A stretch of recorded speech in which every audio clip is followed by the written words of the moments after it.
ജീവിതത്തിൽ വിജയിച്ച ആളുകളെ നോക്കി നമ്മൾ പറയും ഭാഗ്യം അയാളുടെ കൂടെയാണ്, അയാൾ തൊട്ടത് മുഴുവൻ പൊന്നാണ് എന്നൊക്കെ.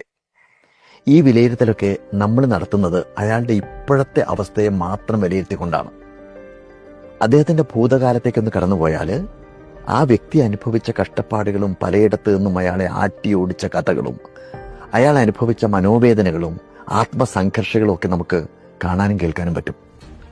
അതിനൊന്നും തയ്യാറാവാതെ എല്ലാം അയാളുടെ ഭാഗ്യം കൊണ്ട് മാത്രം നേടിയെടുത്തതാണെന്നും തനിക്ക് ഭാഗ്യമില്ലാത്തതിൻ്റെ പേരിലാണ് ഈ കഷ്ടപ്പാടുകളൊക്കെ എന്നും എക്സ്ക്യൂസ് പറയുന്ന പലരും ഒരു പുനർചിന്ത നടത്തുന്നത് നല്ലതാണ്.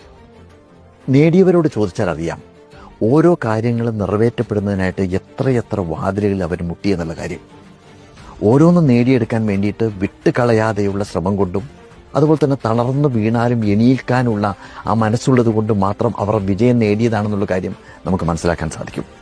അതുകൊണ്ട് നമ്മൾ സാധാരണ ഉപയോഗിക്കുന്ന ഭാഗ്യം, വിധി തുടങ്ങിയ വാക്കുകളൊക്കെ മാറ്റിവെച്ചിട്ട് വിജയം നേടാൻ വേണ്ടിയിട്ട് നമുക്കൊറ്റ വഴിയുള്ളൂ: കഠിനാധ്വാനം ചെയ്യുക. ഉറച്ച വിശ്വാസത്തോടെ കഠിനാധ്വാനം ചെയ്തുകൊണ്ടേയിരിക്കും.